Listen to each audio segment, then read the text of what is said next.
ए भैवा साल भर बेलन में से मारता हूँ और एक दिन करता हूँ भतर पूजा। भूखले तो मऊगी रहता हूँ भैवा ले ले मीटर पूजा। लगता हूँ न गर्मी नहीं गिरता हूँ तोरा पसेना। मऊगी होंके तो बेना मुहवा में रेखी है तो तोरा छेना।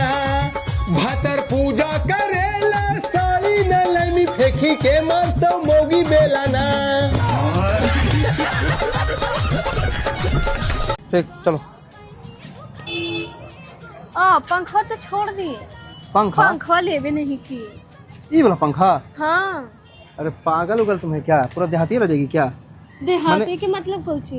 तो मतलब घर में एसी कूलर सब लगा हुआ है, तुमको चाहिए ही पंखा? नहीं तू समझा नहीं। पंखा से कुछ करेगी? ये पंखा का फायदा जानते हैं आप? क्या?